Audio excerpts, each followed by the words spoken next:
अजीज पाकिस्तान के खूबसूरत शहरों कराची, लाहौर, इस्लामाबाद, भालपुर, पेशावर, सियालकोट, दुनिया भर कोने कोने में जहां पहुंचे मेरी आवाज, सबको मैं कहता हूँ सुबह बखैर, गुड मॉर्निंग एंड अस्सलाम वालेकुम। आज है मंगल, 2 मुहर्रम उल हराम 1446 हिजरी, जुलाई की 9 तारीख सन 2024 और आपने इस खूबसूरत सी सुबह का आगाज किया मेरे साथ। नाम है मेरा Adil.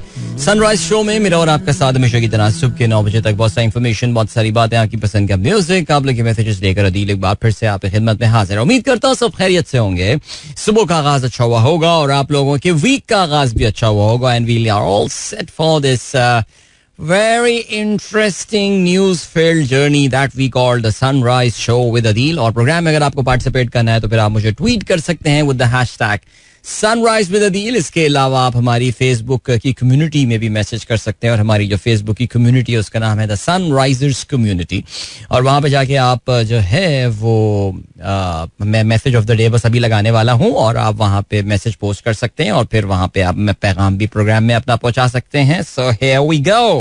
Alright, it's a hazy morning here in Karachi. Hazy से मुराद ज़ाहिर है यही है कि बादल भी कुछ हैं, ऊपर काफी हाई लेवल पे बादल कुछ नजर आ रहे हैं, बट हेज काफी ज्यादा है।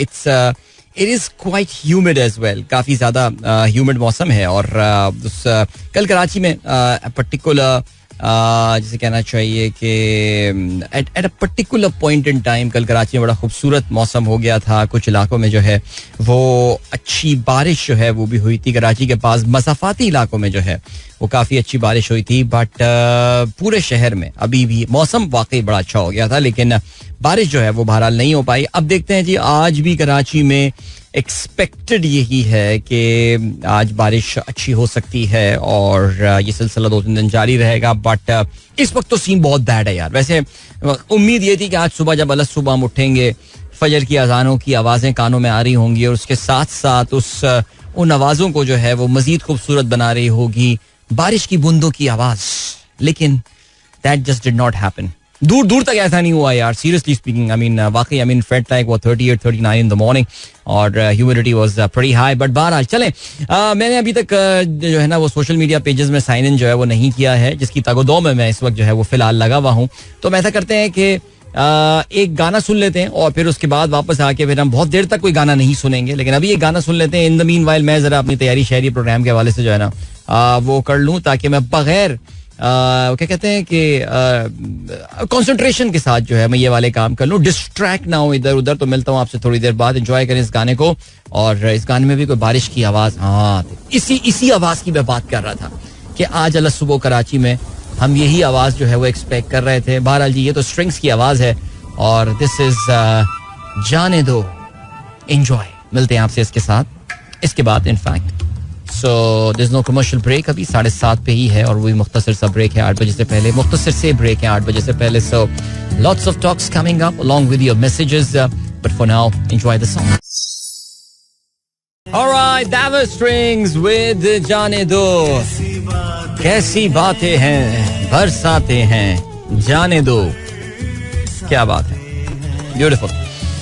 चलें जी, स्ट्रिंग्स का एक और गाना भी अभी मुझे याद आ गया। स्ट्रिंग्स की बात मेलोडीज जो है ना बड़ी, वो कहते हैं ना हॉन्टिंग मेलोडीज, वो लोग बनाया करते थे। ये इनको भी जो है ना इस पे कमाल कंट्रोल हासिल था इस तरह की हॉन्टिंग मेलोडीज बनाने के लिए, लेकिन क्या बैंड था। What beautiful memories of us growing up collectively as a nation. So चलो जी, चलिए से आप लोगों के मैसेजेस पे जो है वो हम नजर डालते हैं और क्या सीन है जनाबे वाला आज के मैसेजेस। एक सेकेंड, हाँ जी, आज का पहला ट्वीट हमको किया है जनाब फहीम अली खान लगते हैं। Thank you so much. सूरह हिजर की आपने आयत शुरू की है, लेकिन इंसान का हाल ये कि जब उसका परवरदिगार उसे आजमाता है और इनाम व अकराम से नवाजता है तो वो कहता है कि मेरे परवरदिगार ने मेरी इज्जत की है। वाह, चलें जी आगे बढ़ते हैं। इसके अलावा फहीम अली खान ने प्रॉफिट मैगजीन का एक खबर मेरे साथ शेयर की, जैसे कि वो रोजाना शेयर करते हैं।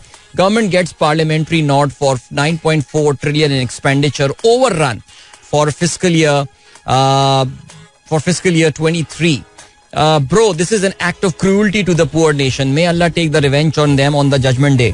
बिल्कुल भाई, अब तो हमें जजमेंट डे पे ही अब बस दुआ है कि उसी दिन जो रिवेंज हो गया तो वो हो गया, वरना तो हम तो यहाँ तो इस जमीन पे तो इंसाफ होता हुआ बहरहाल हमें नजर नहीं आ रहा। आप ये खबर को समझ रहे हैं ना, जो ये फ़हीम भाई ये खबर है क्या? ये खबर ये कह रही है कि हुकूमत ने पिछले साल जो एक्सपेंडिचर्स करने थे उससे 9.4 ट्रिलियन रुपीस से ज्यादा का जो है वो एक्सपेंडिचर वो किया है उन्होंने, और उन्होंने जाहिर है फिर उस पर अप्रूवल जो है वो भी लेने में कामयाब हो गए हैं अपने पार्लियामेंट से, जो कानून के मुताबिक 9.4 ट्रिलियन रुपीस. जस्ट इमेजिन कितना बड़ा ये अमाउंट है जिसका खर्चा हुकूमत का बजट से ऊपर जो है वो गया है. अगर आपको पता हो, अगर आपने अभी रिसेंटली शहबाज राना साहब की एक वीडियो देखी हो, बल्कि उनका एक आर्टिकल भी ट्रिब्यून में आया है जिसमें उन्होंने ये बात बताई है कि रोजाना की बुनियाद पर तकरीबन 67 अरब रुपए का कर्जा जो है वो ये हुकूमत ले रही है. ये पैसा कहाँ जा रहा है कोई जवाबदेह नहीं है. अंधेर नगरी चल रही है जी, कोई पूछने वाला नहीं है आगे. और फिर उम्मीद लगाई जा रही है कि ये लोग पाकिस्तान की इकोनॉमी को फिक्स कर देंगे.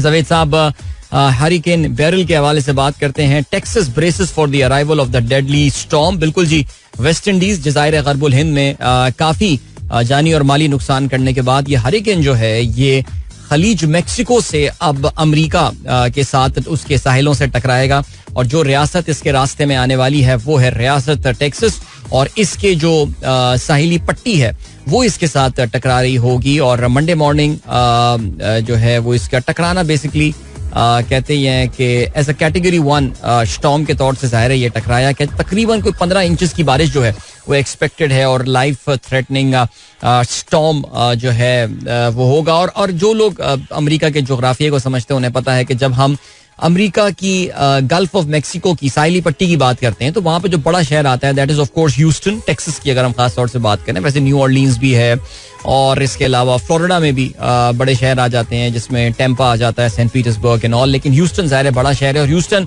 जरा हम पाकिस्तानियों के लिए भी इंपॉर्टेंट शहर इसलिए है बिकॉज आधे पाकिस्तानी अमेरिका में ह्यूस्टन में ही रहते हैं. सो 12 अल्लाह ताला सबको महफूज रखे जी. ये बड़ा खतरनाक स्टॉर्म था. इस स्टॉर्म की जो एक खुसूसियत थी वो ये थी, या उसकी एक जो मुनफरिद चीज थी वो ये थी कि ये स्टॉर्म एक बहुत खतरनाक स्टॉर्म बनने के बाद इसने अपनी ताकत जो है वो लूज की, और फिर उसके बाद मजीद इसने नमी हासिल की एंड इट रीगेन्ड पावर, और फिर जाके उसके बाद जो है ये अमेरिका से टकराया. चलें जी, ऑल राइट. इसके अलावा टोक्यो की गवर्नर जो है वो 3rd टर्म के तौर से इन्होंने गवर्नरशिप जीतने में कामयाब हुई हैं, जिनका नाम यूरिको कोइकी है. और ये खबर भी जावेद साहब ने हमारे साथ शेयर की. एफ के न्याजी कहते हैं भाई मुश्किल डिसीजन है सिर्फ अवाम के लिए, इनके मजे लगे हुए हैं. कोई भी मुल्क नहीं सोच रहा है कि अपनी सोच रहा है. अमेरिका को कब तक गालियां दें. अब ये पता चला कि हम खुद ही नालायक हैं. हाँ बिल्कुल जी, अमेरिका को तो मैंने कभी इस मामले में गालियां दी नहीं है. सबसे बड़ा मसला तो हमारा अपना ही है. देखते हैं जी. Intelligence is overrated, discipline is underrated. क्या बात है. Hasan Iqbal sahab thank you so much. Shahzad Niaz sahab अस्सलाम वालेकुम. इसके अलावा on this day Hasan Sheikh जो है वो हमें बताते हैं in 1893 Daniel Hale William American heart surgeon performed the first successful open heart surgery in the United States without anesthesia. सोचें यार, बंदे का सीना चाक किया और ओपन हार्ट सर्जरी जो है वो परफॉर्म की बगैर एनेस्थीसिया के. आज के दिन 1893 जितने भी दिलों के डॉक्टर हैं वो जरा आज के दिन को जो है वो याद रखें. I don't know whether they mark this day because of course it was a landmark day without doubt. और open heart surgery without anaesthesia. Munir Maqbool कहते हैं at Hamad International Airport on the way to represent Pakistan at the World Economic Forum in Geneva Switzerland. वाह यार क्या बात है Munir, what do you do man. Community champion Afghanistan and Pakistan at Globe Shakers. भाई जबरदस्त. And analytics at Ufone. Well done man. Have a great time. Geneva is such a cool city, man. और पता नहीं आपका पहले जाना हुआ इत्तेफाक या नहीं हुआ. हम तो एक दफ़ा ही गए, पर जाने का कोई चांस लग नहीं रहा लाइफ में. लेकिन ये कि one of the most cosmopolitan cities that I have really seen. Very organized cosmopolitan city. Very beautiful place. Geneva, as they say in the local language. Geneva. All right. चलें जी. हसन शेख कहते हैं when changing your room, start with making your bed. बेटा ये आप पहले भी बता चुके हैं, ये रिपीट हो गया, ये मुझे याद है बिकॉज मैंने अपने घर के जाके भी ना ये आपकी हिकायत जो है ना ये शेयर की थी. When cleaning your room, सुन लें एक बार फिर से. Start with making your bed.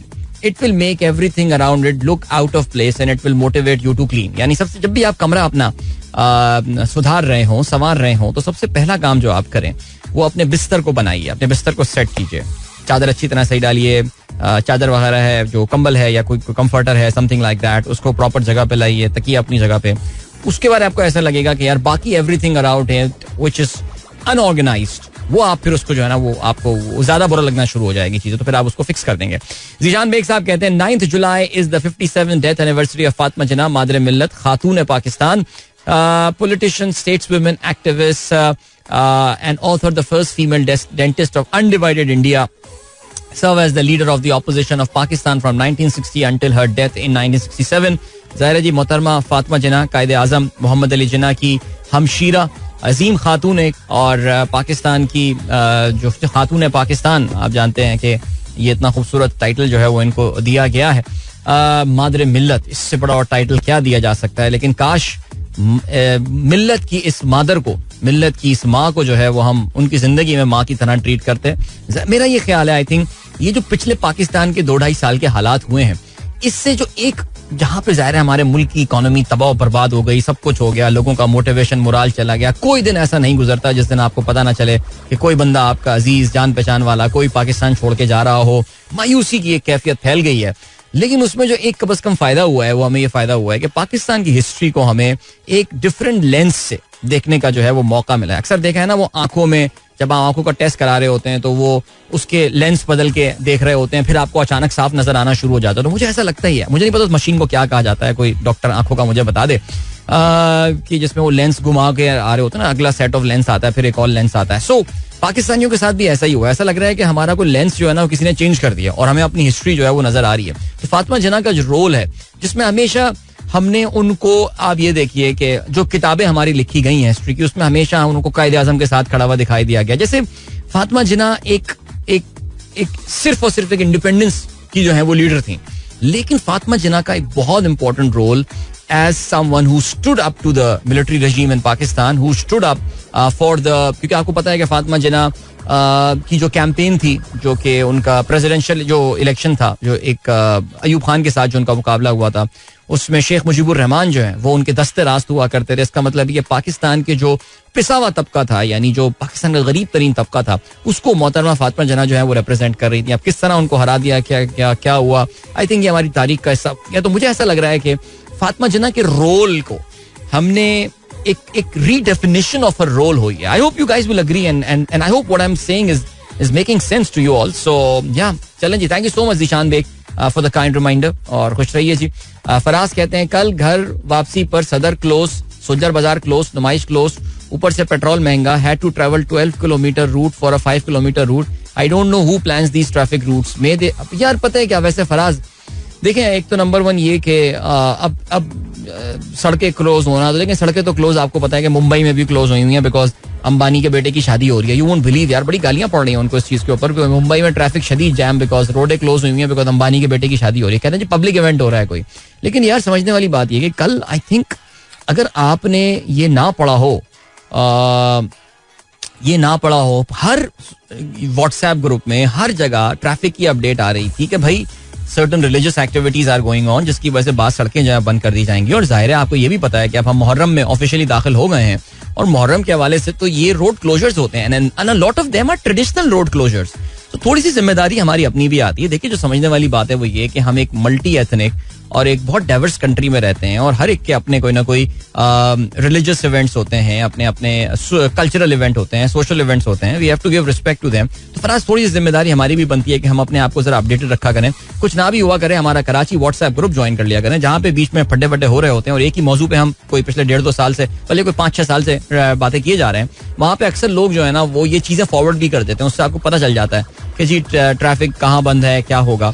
और एक आदत यार फराज जो कि मेरे ख्याल से मैंने एक अपना ली है, आई मीन अपने घर से मुझे फेज 8 भी जाना होता है, अपनी जो पॉडकास्ट की रिकॉर्डिंग के लिए मैं जाना होता है, वो एक बिल्कुल स्ट्रेट रोड मेरे घर से जाती है, और जो कि आमतौर से ट्रैफिक उसमें जाम इतना होता भी नहीं है. बट जो एक आदत है वो ये कि यार एक बार गूगल मैप चेक कर लिया करें. जब भी गाड़ी में बैठे ना, एक बार चेक कर लिया करें गूगल मैप. थोड़ा सा जिस तरह एक पायलट होता है ना, जब वो जहाज उड़ाने वाला होता है तो वो चेक करता है मौसम का क्या सीन है, क्या है सिलसिला, रडार चेक करता है, ये सारे मैप वेप चेक करता है, क्या जा रहा है, क्या रूट लेना है, कौन सी हाईवे लेकर जानी है, कौन सी रोड पे जहाज चलाना है अपना. तो उसी तरह जरा बैठ के I think it won't take more than a minute and a half कि अपनी डेस्टिनेशन डालें और जरा गूगल से चेक कर लें, वो आपको बता देगा. अब तो वो रोड्स बंद क्लोजर भी फौरन अपडेट हो जाती हैं हमारे यहाँ. So this is just a brotherly advice to you my friend. I know हम इतने फ्रस्ट्रेटेड हैं आजकल कि हमें इस तरह की चीजें बहुत अखर रही हैं, लेकिन well that's the point.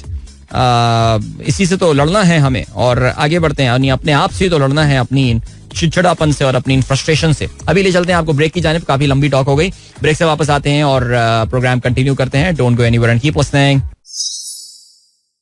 Welcome back, guys. एक बार फिर से खुशामदीद. This is the Sunrise Show with me, Adil, and good morning. जिन दोस्तों ने प्रोग्राम अभी ट्यून इन किया है, 7:36 हो चुके हैं और सनराइज शो है. चलें जी, फेसबुक पे जरा नजर डालते हैं कौन कौन दोस्त हैं हमारे साथ इस वक्त मौजूद. रुमाना कहती हैं अस्सलाम वालेकुम, enjoying your programme. Thank you so much. बहुत शुक्रिया रुमाना, आप रोजाना प्रोग्राम मैसेज करके तारीफ करती हैं, बड़ा हौसला बढ़ता है. Thank you. इमरान अशरफ कहते हैं our country and are attitude. अच्छा, क्या है भाई, पढ़ते हैं. अच्छा, जॉन का एक शेर है, मैं भी बहुत अजीब हूँ, इतना अजीब हूँ कि बस खुद को तबाह कर लिया और मलाल भी नहीं. आप जानते ना जॉन एलिया, पता नहीं आपको पता हो या नहीं, लेकिन उनका जो ग्रेव स्टोन है, जो कतबा है उनकी कब्र पे, उस पे ये शेर लिखा हुआ है. जॉन की लाइफ बड़ी मुनफरिद लाइफ थी और बड़ी मुश्किल लाइफ थी. आई मीन मुश्किल लाइफ थी, और उनके जो आसपास के लोग हैं उनसे जो आप बात सुनते थे, very disturbed life that he live. और जॉन ने अपने बारे में ही जो है ना ये शेर लिखा था कि मैं भी बहुत अजीब हूँ, इतना अजीब हूँ कि बस खुद को तबाह कर लिया और मलाल भी नहीं. आपने कहा कि ये हम पाकिस्तानियों, बिल्कुल ये हम पाकिस्तानियों पे भी बिल्कुल ठहरता है जी. आसिफ मंसूर साहब कहते हैं good morning, port pictures here in Takoradi, called the Golden City of Ghana, named by British because of gold exports. जबरदस्त, ये पोर्ट सिटी देयर इन गाना, और ये वो जगह है जहाँ से अंग्रेज जो हैं वो मगरबी अफ्रीका का सोना जो है वो चोरी करके लेकर जाते होंगे, बेशरम. चलें जी, Shanila thank you so much, good morning. उसके अलावा फ़हीम कहते हैं bro, question, does ageing affect the voice and quality of the voice? Of course it does. I mean इसमें तो खैर मेरे ख्याल से कोई शक नहीं है. कुछ लोग इसको मैनेज करने में कामयाब हो जाते हैं. बाज़ लोगों की आवाज बड़ी जवान रहती है, उम्र के एक बड़े हिस्से तक. हमारे हमने तलत हुसैन को देखा, हमने ज़िया मुइनुद्दीन साहब को देखा, उनकी आवाज बड़ी जबरदस्त थी उनकी उम्र के आखिरी हिस्से तक. लेकिन यस इट डज इफेक्ट यार, I think yeah. And Ashfaq, Mohammad Ashfaq Janjua sahab कहते हैं although not following the champions tournament but was surprised to see the house full in Pakistan versus India match. Yeah I think it was Edgbaston Birmingham में ये match हुआ था. I really don't know why this particular cricket tournament is getting so much attention. मुझे तो कुछ समझने में तो कोई दिल भी नहीं चाहता इस तरह के मैचेस देखने का, जो बूढ़े और ज़ईफ खिलाड़ी जो हैं वो खेल रहे होते हैं. लेकिन वाकई इस मैच में काफ़ी ज़्यादा क्राउड आई हुई थी. सारे पाकिस्तानियों को ये भी था कि that is perhaps the only form of cricket जहाँ पे फिलहाल हम इंडिया को जो है वो शिकस्त दे सकते हैं. शहजाद अहमद कहते हैं सुबह बखैर, good morning, good and nice morning. चलें जी, गुड एंड नाइस मॉर्निंग. इसके अलावा अफजल कहते हैं can you explain protected and non protected user of electricity and why not one price of a unit can be fixed or paid meter for billing can be installed so that everyone can calculate and use electricity according to their pockets and use. Protected and non protected एक obvious सी बात है, सुनने में ही ये नाम लग रहा है कि बाज छोटे जो सार्फिन होते हैं या कम बिजली के यूनिट्स इस्तेमाल करने वाले सार्फिन होते हैं, जो कि जनरली लो इनकम कैटेगरी से बिलोंग करते हैं, उनको जो बिजली का यूनिट प्रोवाइड किया जाता है वो कम कीमत पे प्रोवाइड किया जाता है. अच्छा, इसमें प्रोटेक्टेड में सिर्फ जरूरी नहीं है कि कम इनकम वाले भी हों, बल्कि कुछ सर्टन इंडस्ट्रीज भी होती हैं कि जिनको प्रोटेक्टेड का दर्जा जो है वो दे के, अगर किसी इंडस्ट्री को लेट से हुकूमत फरोग देना चाह रही हो, हुकूमत चाह रही हो कि जी हम जो है वो चमड़े की इंडस्ट्री को फरोग देना चाहते हैं, we want to become the number 1 leather producing country in the world, तो कहेंगे जो भी लेदर कारखाना लगाएगा उसको हम प्रोटेक्टेड सेक्टर में ले जाके बिजली जो है वो देंगे, और उसका इसका मतलब ये कि यूनिट जो है वो 10 रुपए का पड़ेगा रादर देन 70 रुपए का यूनिट. तो वो प्रोटेक्टेड कैटेगरीज बेसिकली होती है. लेकिन अगर हम आम कंज्यूमर की बात करें, these are generally the people जो कि कम यूनिट्स जो है इलेक्ट्रिसिटी के कंज्यूम कर रहे होते हैं. आपने ये बोला जी पेड मीटर्स, आप प्री पेड मीटर्स की बात कर रहे हैं. देखिए, प्री पेड मीटर्स की कहानी हम पिछले कोई 10-12 साल से सुन रहे हैं. काफ़ी सारी जगहों पे इसके तजुर्बात वगैरह भी जो है वो किए गए हैं. बाज़ जगहों पे तजुर्बात कामयाब भी हुए होंगे, लेकिन हमारे एक दोस्त हैं, हमारे एक लिस्नर हैं जिनका वापडा से ताल्लुक़ है, और उन्होंने काफ़ी पहले मुझे बात बताई थी कि ये तजुर्बा जो है ना ये इतना कामयाब रहा नहीं था. ये उनका अपना ज़ाती तौर से ख्याल है कि ये एक नाकाम प्रोसेस पाकिस्तान में रहेगा. सो ये IS को मैंने सुना है कि वो हर थोड़े दिनों बाद कोई ना कोई पायलट कर रहा होता है. लेकिन अगर वाकई इस आइडिया में कोई दम होती या जान होती प्रीपेड के हवाले से, ये बिजली चोरी करने से बचाने का एक तरीका आमतौर से कहा जाता है, rather than regulating your own use. और वैसे आप इससे अपने मिजाज को भी अपने जो कहना चाहिए कि आदत को भी जो है वो मैनेज कर सकते हैं. मतलब जैसे बजट के साथ होता है ना, बाज लोग कहते हैं जी मेरे पास महीने में खर्च करने को 1 लाख रुपए हैं. सो आप अपने पूरे लाइफस्टाइल को ऑगमेंट करेंगे, and that is something I tell people as well कि यार हमेशा अपने मंथ के स्पेंडिंग का एक टारगेट बना के चलें कि यार इससे ऊपर मैं महीने में खर्चा नहीं करूंगा. हैव इमरजेंसी फंड्स, उसके लिए आप रखिए.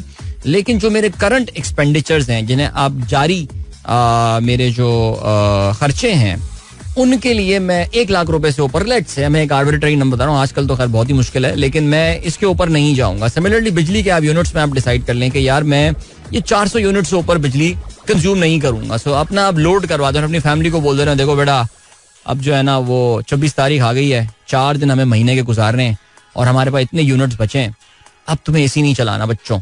अच्छा, बच्चों को ऐसा लगेगा जैसे पता नहीं आपने कोई बहुत बड़ा उन पर जुल्म कर दिया, लेकिन यकीन जाने सब सेटल हो जाते हैं, हर कोई रह लेता है इन चीजों के बगैर. Okay, I resign yesterday, please pray for the future. Zahoor Ahmad भाई, जहूर भाई बहुत सारी दुआएं आपके लिए. मुझे नहीं पता कि किन सिचुएशंस और कंडीशंस में आके आपने जो है अपनी नौकरी से इस्तीफा दिया है, लेकिन मेरी बहुत सारी दुआएं जो है वो आपके साथ हैं. अल्लाह ताला आपको जल्द बरसरे रोजगार एक बार फिर से करे. और इसके अलावा जीशान बेग साहब कहते हैं happy 68th birthday Tom Hanks, 9th of July 1956. और okay, Tom Hanks' film have grossed more than $4.9 billion in North America and more than $9.96 billion worldwide, making him the 4th highest grossing actor in North America. Hanks is also an ordained minister. वाह जबरदस्त जी. Tom Hanks I think Hollywood के अगर हम top 5 अदाकारों की ज़ाहिर एक list बनाएंगे तो उसमें टॉम हैंक्स का नाम जो है वो डेफिनेटली वहाँ पर आएगा. और इसमें I think few of the most popular and famous Hollywood movies कहते हैं कि वो उसमें आपको टॉम हैंक्स जो है वो नजर आएंगे. और जाहिर है आपने जो तस्वीरें भी शेयर की हुई हैं, सेविंग प्राइवेट रायन है, फॉरेस्ट गंप है, and then you have got, in fact अगर आपको याद हो इनको बैक टू बैक 2 ऑस्कर्स मिले थे और फिर तीसरा जो है वो भी उम्मीद थी कि अपोलो 13 के लिए जो है वो Tom Hanks, he got nominated but he failed to win the Oscar there. But cast away, what a movie. Sleepless in Seattle, I think that was the first movie. ये भी स्लीपलेस इन सिएटल जो है ये pulse global के ज़माने की film थी और मैग रायन के साथ उनकी बड़ी कमाल मूवी थी. एंड एक और मूवी है या जिसकी आपने तस्वीरें शेयर की हैं बेसिकली, तो मैं देखे जा रहा हूँ. द टर्मिनल बड़ी कमाल मूवी थी स्टीवन स्पीलबर्ग के साथ. Victor, please don't be afraid to tell me you are afraid of Krakozhia is home. I am not afraid of my home. Well, जबरदस्त और a nice guy. I think बहुत अच्छा इंसान, like controversy से दूर रहने वाला आदमी, सारी चीजें एंड ऑल. और आपने बताया that he is also an ordained minister. Ordained minister से मुराद ये है कि जी चर्च की तरफ से इनको ऑथोराइज किया हुआ है कि ये जाके जो डिफरेंट क्रिश्चियन सेरेमनीज होती हैं जिसमें बैप्टिज्म होता है, आपको पता है छोटे बच्चों को जो है वो पानी के एक तालाब में हल्का सा वॉश दिया जाता है, जो कि जैसे हमारे यहाँ अकीक़े की रस्म की जाती है तो क्रिश्चियनिटी में बैप्टिज्म, कोई अगर कन्वर्ट भी होता है क्रिश्चियनिटी में तो he has to go through this baptism के सिलसिले से. इसके अलावा शादी की तकरीब जो है वो करनी हो, फ्यूनरल करना हो, ये वाली चीजें जो हैं वो भी टॉम हैंक्स एक्चुअली कर सकते हैं. I did not know about this thing sir. Thank you. Iftikharul Hasan कहते हैं अस्सलाम वालेकुम to all sunrise with Adeel listeners and Adeel Azhar bro, can you advise me how many routes they blocked during the Julus? An ambulance and elderly people were stuck in jam while coming in Karachi on Jamali Pull till Yusuf Plaza. ये मुझे नहीं पता. एक चीज जो ज़ाहिर है मानने वाली है वो यही है कि इन जुलूसों की तादाद में और ये सड़क ब्लॉकिंग की जो तादाद में है वो गुज़श्ता चंद अरसे में काफ़ी इजाफा हुआ है. और मैं ये भी जानता हूँ, देखो ये हमेशा से बड़ी कंट्रोवर्शियल बात होती है और कम से कम सोशल मेन स्ट्रीम मीडिया पे तो मैं इस पर बात करूंगा ही नहीं. हाँ, हमारे ग्रुपों में बैठ के जरूर बात की जा सकती है इसमें इतना मुझे पता है कि उन मसालिक से ताल्लुक रखने वाले भी दो स्कूल ऑफ थॉट्स हैं, और मेरे एक अपने भी पहले तशी दोस्त थे यूनिवर्सिटी के, वो भी हमेशा ये बात बोला करते थे कि यार ये इसको ना कहीं रेगुलेट करना पड़ेगा, क्योंकि वो जो लिबरल सोच के आदमी थे, हमेशा बोलते हैं इसको रेगुलेट करना पड़ेगा। ये आज से 20 साल या 22 साल पहले की बात किया करते थे। उन्होंने कहा था अदील कुछ अर्से में आउट ऑफ कंट्रोल हो जाएगी ये चीज़। वो कहते थे यार कुछ मखसूस जगहें बता देनी चाहिए। खैर मखसूस जगहें होती हैं, लेकिन वो मखसूस जगहें बढ़ती जा रही हैं, बिकॉज जैसे कि गुलिस्तान जौहर, अब आपको पता है कि वहाँ पे भी सड़क काफ़ी ब्लॉक की जाती है। और इवन मैं जहाँ पे खालिद बिन वलीद रोड की तरफ रहता हूँ, उधर भी एक इमाम बारगाह, बल्कि जॉन कहते हैं इमाम बाड़ा, वो जॉन की मशहूर क्लिप है जॉन एलिया की, कि खुद भी अहले तशरीह तो कहते थे इमाम बारगाह नहीं होता, इमाम बाड़ा होता है। कहते हैं कि जब इमाम हुसैन के पास पैसा आ गया तो वो इमाम बाड़ा जो है वो इमाम बारगाह बन गया। यार वो बड़ा आलीशान क्लिप है वैसे यार जॉन का। सो वहाँ पे भी हमारी तरफ भी अब सड़कें काफी ब्लॉक होने लगी हैं। सो बहरहाल ये क्या कह सकते हैं, ये अब है तो है। चले जी, the White House has release the letter of President Biden's personal physician Kevin O'Connor explaining multiple visits to White House by a Parkinson's expert. जी ये बिल्कुल ये एक बड़ी खबर आई है, इस पे चले अब आगे चल के हम बात करेंगे, बिकॉज जब हम जो बाइडन का रोजाना आपको पता है कि मैंडेटरी जिक्र कर रहे हैं, उसमें ये वाली बात करेंगे कि एक बार फिर से जो बाइडन की जो सेहत है उस पे सवालिया निशान आए हैं आफ्टर दो सम मेडिकल रिपोर्ट्स, कुछ इस तरह media reports, not medical reports, कुछ मीडिया रिपोर्ट सामने आई हैं जिससे पता ये चला है कि जो बाइडन जो हैं उनको he is actually Parkinson's expert, Parkinson's disease आप जानते हैं जी, जिसको हम राशा कहते हैं, वो विजिट कर रहे हैं टू व्हाइट हाउस। इस पे बात करेंगे आगे चल के। अभी फिलहाल एक ब्रेक और मिलते हैं इसके बाद। Don't go anywhere and keep listening. Welcome back guys, एक बार फिर से खुशामदीद। This is the Sunrise Show with me Adil and good morning। जिन दोस्तों ने प्रोग्राम अभी ट्यून इन किया है, and if you wish to participate in the program में अगर आप भी अपना हिस्सा डालना चाहते हैं तो फिर आप मुझे ट्वीट कर सकते हैं with the hashtag Sunrise with Adil। वैसे यार आपको पता ना ट्विटर के हवाले से तो हमारी सरकार ने अब ये ऐलान कर दिया है, ऑफिशियली उन्होंने ये बोल दिया है कि ट्विटर या X formerly known as Twitter is a national security risk. Wow यार, कोई ये बात इलॉन मस्क को बता दे कि इलॉन, जिस प्लेटफॉर्म के लिए तूने अपनी खून पसीने की कमाई के $40 अरब दिए हैं, उसके हवाले से एक मुल्क है जिसकी इंटीरियर मिनिस्ट्री जो है वो ये कहती है कि ये कौमी सलामती का रिस्क है ये प्लेटफॉर्म। कितना मजा आएगा इलॉन मस्क इस पे क्या रो। मजेदार बात ये, मैं तो बार बार ये बात बोले जा रहा हूँ कि भाई कौमी सलामती का रिस्क है, लेकिन देखिए ये जो सरकार इसको डिक्लेयर करती है, इससे बड़ी और मुनाफकत क्या हो सकती है कि जो सरकार इसको कौमी सलामती के लिए खतरा करार दिए जा रही है, वही अपनी कैंपेन 100 डेज ऑफ प्रॉस्पेरिटी यानी प्रोग्रेस 100 डेज ऑफ प्रोग्रेस अपनी कैंपेन जो है वो इसी प्लेटफॉर्म पे चला रही है। यानी इससे बड़ी और क्या मुनाफकत होगी यार। लेकिन खैर नहीं, क्या कह सकते हैं। चला जी, अंधेर नगरी है, मैं बार बार एक ही बात बोले जा रहा हूँ। जरीन अवान हमारा प्रोग्राम सुन रहे हैं नीलम वैली में। वाह यार जरीन के बड़े फिट जगहों से मैसेजेस आते हैं। वैसे मैं ये देखता हूँ ये बंदा घूमता फिरता रहता है, मुझे लग रहा है कोई टूर ऑपरेटर है यार ये बंदा। छाया हुआ है भाई, छाया हुआ है। अच्छा जी, क्या कहती हैं शाहीन ताहिर, कहती हैं pathetic service of passport office in Lahore, बदतमीजी at its peak with female. पता नहीं यार, वो हमारे एक समा टीवी के कॉलीग हैं, वो अब्दुल कादिर ख्वाजा, जो एक जर्नलिस्ट हैं स्पोर्ट्स के, और वो तो इतनी तारीफें करते हैं, पता नहीं जिंदगी दुनिया बदल दी है जब से ये नकवी साहब आए हैं और ये इंटीरियर मिनिस्टर बने। आप जानते हैं पासपोर्ट का ऑफिस जो है वो इंटीरियर मिनिस्ट्री के अंडर आता है, लेकिन मैं भी जब तारीफ सुनता हूँ कभी किसी सरकारी इदारे में लोगों के अच्छे बिहेवियर की, तो मुझे बड़ी हैरत होती है सुन के कि आखिर ऐसा कैसे हो सकता है, आखिर ऐसा क्या प्रॉब्लम क्या होगी सरकारी इदारे के बंदे को कि वो लोगों के साथ अच्छी तरह बिहेव कर रहा है। ये इस पे एक रिसर्च होनी चाहिए, क्योंकि जनरल जो इनकी डिफॉल्ट सेटिंग है, आपको पता है कि वो जरा थोड़ी सी बदतमीजी की होती है। उसकी वजह बिल्कुल सिंपल है और उसकी वजह इज फाइन।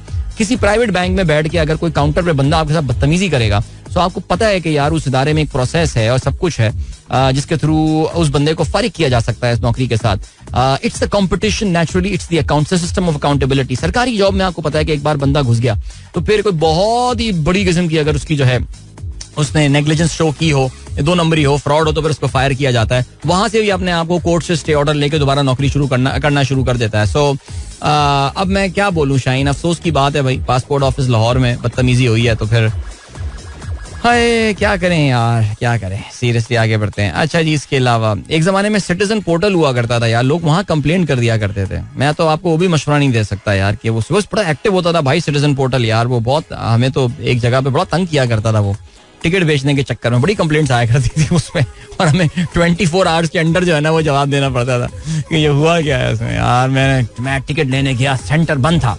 फिर हम उनको जवाब लिखते रहते कि सेंटर के जो ऑफिशियल टाइमिंग्स हैं वो ये हैं, सेंटर में ये प्रॉब्लम थी, ये वेबसाइट बंद थी, वेबसाइट खराब हो जाती हैं, लेकिन जवाब देना पड़ता था, which was a good thing about it यार. And I really miss those things यार. चलें, अभी यह सीन है. एक और मैसेज किसका आया हुआ है? जिया अनवर कहते हैं, जिया अनवर खान, अस्सलाम वालेकुम अदील भाई, एनी अपडेट ऑन इद्दत case? I believe it was decided yesterday. No no no no no, इद्दत केस जो है वो इस पे जो मजोका साहब जो जज हैं जो केस की हियरिंग कर रहे हैं यार, कल इद्दत केस में कल मजा का खेज वाकया हुआ है, पता है ना आपको. हम काफी दफा इसके बारे में बात कर चुके हैं कि पाकिस्तान की तारीख का एक यूनिक केस है ये, बिकॉज कहते ये हैं कि जी एक बहुत अजीब सा केस है. मैं अभी अमेरिका बेस्ड रिलीजियस स्कॉलर हैं यासिर काजी, उनको भी सुन रहा था और उन्होंने भी उस बात से बात मिलाई है कि ऐसे मामलात के ऊपर जहाँ पे खवातीन की अपनी ज़ात के हवाले से, स्पेशली उनकी बॉडी के हवाले से, इन चीज़ों के हवाले से अगर कोई मामला हो तो औरत की गवाही को इंपॉर्टेंस दी जाती है. पाकिस्तान में जो इद्दत केस में इमरान खान और बुशरा बीबी को सजा दी गई है कि उन्होंने अपने दौरान इद्दत टाइम पीरियड में जो है वो दूसरा निकाह कर लिया, उसमें उन्होंने उनके जो हस्बैंड हैं, उसके जो एक्स हस्बैंड हैं, उनकी बात को ज़्यादा इंपॉर्टेंस दी थी. तो कल हुआ ये भैया कि इसकी केस की जो हेयरिंग मजोका साहब जो जज जो है उनके सामने हो रही थी, तो ये जो खावर मानिका के जो वकील हैं उन्होंने सरकार से या जज साहब से ये बोला कि जी क्योंकि आपको पता है मुहर्रम का महीना जो है वो शुरू हो चुका है, इसलिए हम चाहेंगे कि इसके एहतराम में जो है वो आशूरा के बाद तक इसकी जो है ना वो कार्रवाई मुअत्तल कर दी जाए. कहते हैं कि उस वक्त कोर्ट में बैठे हुए लोगों ने कहकहे लगा के हंसना शुरू कर दिया इस बात पे, बिकॉज एक ऐसा केस कि जिसमें एक औरत की सैंक्टिटी को जो है वो भरे बाजार में डिस्कस किया जा रहा है, यानी कि दीन और सारे प्रिंसिपल्स को बिल्कुल बालाए ताक रख दिया गया है, वहां पे जो है वो एक दीनी मामले की बुनियाद पर वो छुट्टी की जो है वो दरख्वास्त कर रहे हैं वकील साहब. लेकिन बहरहाल जी मजोका साहब बार बार ये कह चुके हैं कि वो 12 तारीख से पहले इसका फैसला जो है वो सुना देंगे, यानी आशूरा ब्रेक से पहले.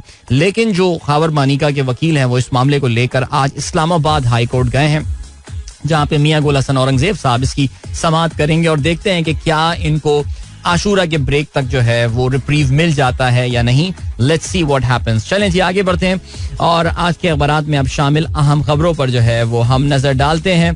क्या कहना है भाई मुख्तलिफ अखबारात. चलें जी, डॉन का कहना है government decides against tariff high for protected consumers. Revised summary to be rushed through cabinet. NEPRA meeting moved to July 10th. Rupee 50 billion revenue gap to be covered through subsidies. Innovative tariff setting. अबे क्या innovative tariff setting तुम लोग करोगे, औकात नहीं है. वही तनख्वाहदार तबके और बाकियों पे और टैक्स लगा दोगे. बेसिकली इस साल का जो हमने बिजली का जो प्लान और रेवेन्यू का जो प्लान बनाया था उसमें यह था कि जो प्रोटेक्टेड कस्टमर्स जो हैं, जो छोटा सारिफ है, उससे भी जो है ना वो उसकी कैलकुलेशन मेथोडोलॉजी चेंज कर दी जाएगी और फिर उसके बाद उनसे पैसे निकलवा जाएंगे. 50 अरब रुपए इसकी मद में रखे गए थे, लेकिन आपको पता है कि इसमें जब ये मामला सामने आया तो इसमें काफी शोर शराबा मचा और फिर उसके बाद हुकूमत ने अब इस पे यू टर्न ले लिया और उन्होंने कहा कि नहीं यार, हम प्रोटेक्टेड जो सारिफीन है उनके हम अब टैरिफ्स नहीं बढ़ाएंगे, उनका जो है बिजली का किराया नहीं बढ़ाएंगे, बल्कि हम किसी और तरीके से, इनोवेटिव तरीके से जो है, जिस इनोवेटिव तरीके से हुकूमत चल रही है उसी तरह हम जो है वो 50 अरब रुपए कहीं से जनरेट कर लेंगे. चलें जी आगे बढ़ते हैं. और क्या सीन है? एक्सप्रेस का क्या लिखना है? तल्ख फैसले ना किए तो IMF के पास दोबारा जाना पड़ेगा. अच्छा जी, 3 साल बाद IMF के पास दोबारा गए तो हमारे लिए डूब बढ़ने का मकाम. आइंदा नस्लें हमें माफ नहीं करेंगी. सरमायाकारी के लिए अमन जरूरी, दहशतगर्दी मिलकर खत्म कर देंगे. चलें जी आगे बढ़ते हैं. और क्या सीन है? तरमीमी बिल पर सदर ने दस्तखत कर दिए. इलेक्शन ट्राइब्यूनल्स में रिटायर्ड जजेस की तैनाती का कानून नाफिज. इलेक्शन तरमीमी बिल एक्ट ऑफ पार्लियामेंट बन गया, 2023 से नाफिजुल अमल होगा. चीफ इलेक्शन कमिश्नर रिटायर्ड जजेस की तैनाती के मजाज होंगे. हाई कोर्ट जजेस की ट्राइब्यूनल में तैनाती चीफ इलेक्शन कमिश्नर की चीफ जस्टिस के साथ मुशावरत से होगी. बिल इस कौमी असेंबली से 28 जून को पास हुआ था. तो अपना एक मेजर लीगल हर्डल जो है ये हुकूमत खत्म करने में कामयाब हो गई है. लेकिन इस कानून में जो एक बहुत बड़ा पहलू आता है वो ये कि अगर किसी को शिकायत इलेक्शन कमीशन के ही खिलाफ हो और इलेक्शन कमीशन ही रिटायर्ड जज जो है उसको वहां पे करेगी, नॉमिनेट करेगी उस केस को देखने. मसलन ये कि जी मैं इलेक्शन कमीशन के पास अपनी कंप्लेंट लेकर गया और मैंने इलेक्शन कमीशन के ऊपर मेलाफाइडी के ऊपर इल्जाम लगाया कि यार उनका जो है वो मेरे खिलाफ एक, जिस तरह हमने इस इलेक्शन में देखा, आपको पता है ना कि अभी पटन की जो रिपोर्ट आई है उसके मुताबिक 4 जुलाई तक इलेक्शन कमीशन जो है वो अपने गूगल ड्राइव पे फॉर्म 45 को अपडेट कर रहा था. तो मैं वहां पे जाके अगर ये बोल दूं कि यार मेरा मुकदमा तो है इलेक्शन कमीशन के खिलाफ और इलेक्शन कमीशन मुनसिफ वही लेकर आया अपनी पसंद का, तो फिर तो ये क्लियर कट मफादात का तजाद या तसादुम होगा, जिसे हम कॉन्फ्लिक्ट ऑफ इंटरेस्ट कहते हैं. इस कानून में उसको किस तरह हैंडल किया गया ये बात मुझे नहीं पता, बट चलें जी आगे बढ़ते हैं. और क्या सीन है? शहबाज शरीफ का खुसूसी पैगाम लेकर वजीर खजाना चीन जाएंगे. ओके, तवानाई मंसूबों से मुताल्लिक कर्जों को रिस्ट्रक्चर करने की दरख्वास्त करेंगे. अली अमीन गंडापुर की अडियाला जेल में इमरान खान से मुलाकात. पीटीआई रहनुमाओं के खिलाफ मुकदमात, ऑपरेशन अज़्म इस्तेहकाम पर गुफ्तगू की गई. इसके अलावा कल की एक बड़ी खबर, अरशद शरीफ कत्ल. केनिया हाई कोर्ट का पुलिस के खिलाफ तहकीकात का हुक्म. कत्ल गलत शनाख्त का नतीजा करार देने का दावा मुस्तरद. अहले खाना को हर जाना दिया जाएगा. ओके जी आगे बढ़ते हैं. और क्या सीन है? गवर्नर स्टेट बैंक को 1000 बड़े कर्ज नादहिंदगान की फहरिस्त अफशा करने का हुक्म. ठीक है, ओके. और क्या सीन है जी? हसास जंग का लिखना है, हसास इदारे को कॉल में मुदाखलत या सुराख लगाने का इख्तियार. ओके, एजेंसी जिस अफसर को नामजद करेगी वो ग्रेड 18 से दर्जे का नहीं होगा. इख्तियार पाकिस्तान टेली कम्युनिकेशन एक्ट 1996 के सेक्शन 54 के तहत जो है वो दिया गया है. कौमी सलामती के मफाद में किसी जुर्म के खदशे के पेश नजर नामजद अफसर मशकूक मैसेज या फोन कॉल ट्रेस कर सकेगा. वफाकी काबीना ने सर्कुलेशन के जरिए समरी मंजूर कर ली. ये देखिए जी, एक और जबरदस्त वारदात की गई है. ये अगर आप समझें जंग की आज की लीड है. जस्टिस बाबर सत्तार इस वक्त उस केस की हेयरिंग कर रहे हैं जिसमें कॉल टैप करना और ये सारी चीजें इनकी बात की जा रही है. और इसका पता ये चला जब ये इनका ऑर्डर सामने आया, जो कि अब से एक हफ्ता पहले ऑर्डर सामने आया था कि जी पाकिस्तान में तो कोई कानून एग्जिस्ट करता ही नहीं है जिसके तहत आप लोगों की कॉलें इस तरह जो है वो रिकॉर्ड कर सकें. तो हुकूमत ने जल्दी जल्दी जो है वो अब एक आजम नजीर तारड़ साहब, क्या काम कर रहा है बंदा यार, ये भी कमाल हो गया. उन्होंने जल्दी जल्दी एक कानून जो है वो सर्कुलेशन के थ्रू वफाकी काबीना से जो है वो मंजूर करा लिया है, जिसके तहत एक लीगल प्रोटेक्शन दी गई है पाकिस्तान में. जो आपके इदारे, हसास इदारे हैं, वो लोगों की कॉल्स को टैप कर सकें और उनको सुन सकें. बिकॉज अब तक कानून नहीं था, लेकिन अब एक कानून जो है वो सर्कुलेशन के थ्रू आ गया और जाहिर है उसको असेंबली से भी ये मंजूर कराने में कामयाब हो जाएंगे. आई एम श्योर कभी ना कभी ऐसा वक्त जरूर आएगा जिस वक्त ये हुकूमत जब नहीं रहेगी, ये लोग अपनी उम्र के उस हिस्से में पहुंच गए होंगे जहां पे इंसान अपनी जिंदगी को इंट्रोस्पेक्ट, या कहते हैं ना कि इंट्रोस्पेक्ट करता है, रिट्रोस्पेक्टिवली देखता है मैंने जिंदगी में क्या किया. उन्हें कहीं ना कहीं शायद इस बात का अंदाजा हुआ होगा कि वो क्या क्या चीजें छोड़कर आए हैं इस मुल्क के लोगों के लिए. चलें जी, मासूम भुट्टो को फांसी पर लटकाया गया, सजा कलअदम करने का कानून नहीं, सुप्रीम कोर्ट का ये कहना है. रिहा कर दिया जाता तो ज़िया-उल-हक के खिलाफ गद्दारी का मुकदमा चला सकते थे. ये सुप्रीम कोर्ट ने अपनी तफसीली राय दी है. जुल्फ़िकार अली भुट्टो रेफरेंस के मुताबिक 48 सफ़ात पर मुश्तमिल तफसीली फैसला जारी किया गया है. ये काजी फायज़ साहब समझते हैं कि भुट्टो केस को एक बार फिर से खोल के उस पर फैसला दे के people are going to remember him for this. He is absolutely not. I think हम भी भूल चुके थे कि कोई भुट्टो केस जो है वो चल रहा था, उसका तफसीली फैसला आया तो ये इसकी शेल्फ लाइफ 1 दिन 1.5 दिन ज्यादा से ज्यादा होगी. लेकिन बिकॉज पाकिस्तान में आई थिंक ये एक था कि जी भुट्टो का एक जुडिशियल कत्ल हुआ था, and I think most of the people actually believed on that. Qazi Faez sahab जो कर रहे हैं इस वक्त, वो अपनी लेगेसी वो छोड़ के जाएंगे, ये नहीं होगी, वो होगी. चलें जी आगे बढ़ते हैं. और क्या सीन है? आज बाय द वे एक बार फिर से स्क्रीन पर जलवा अफरोज होने वाले हैं हमारी स्क्रीन पे. 11 बजे पाकिस्तान टाइम ये जो केस है मखसूस नशिस्तों वाला केस, इसकी आज फिर समाअत होगी और एक बहुत तवील ब्रेक के बाद जो है वो इसकी तकरीबन 8 दिन के बाद इसकी जो है समाअत होने वाली है. और ख्याल यही है कि ये आज इसकी आखिरी समाअत होगी. बहुत ही इंपॉर्टेंट भरपूर केस है ये, और देखते हैं कि कितने जजेस जो है वो इस बंदर बाट की जो है वो हिमायत करते हैं जो पार्टीज को मिलने वाली है, या जो इलेक्शन कमीशन का ख्याल है. अभी आपको लिए चलते हैं टाइम चेक और कमर्शियल ब्रेक की जाने. मिलेंगे आपसे इसके बाद. Don't go anywhere and keep listening. Welcome back guys, एक बार फिर से खुशामदीद. This is the Sunrise Show with me Adil and good morning. जिन दोस्तों ने प्रोग्राम अभी ट्यून इन किया है, चलें जी अपने डिस्कशन को स्टार्ट करते हैं. खेलों के हवाले से हमारे पास जो 10 मिनट हैं विद फुटबॉल, और फुटबॉल का जिक्र हम इसलिए कर रहे हैं because euro cup, European football championship, उसका सेमीफाइनल, पहला सेमीफाइनल जो है वो आज रात खेला जाएगा. सो स्पेन का मुकाबला होने वाला है फ्रांस के साथ और माननी पड़ेगी ये बात कि Spain has been the stand out team in this tournament.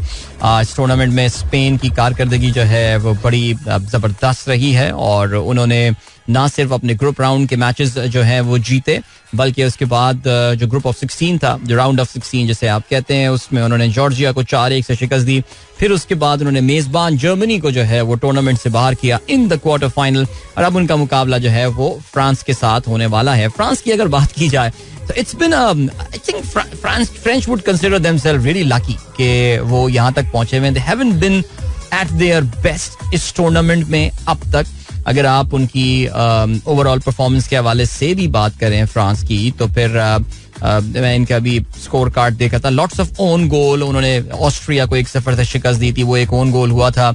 Netherlands के साथ जो है दे ड्रू 1-1 देयर और फिर उसके बाद उनका पोलैंड के साथ नेदरलैंड के साथ 0-0 हुआ था.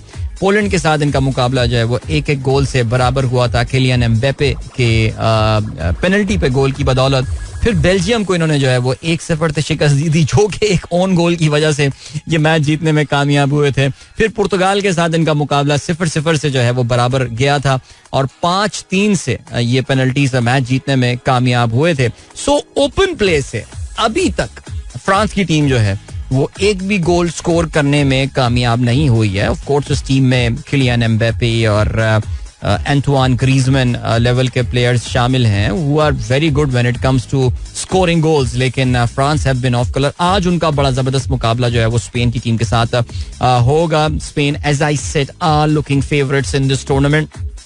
So let's see.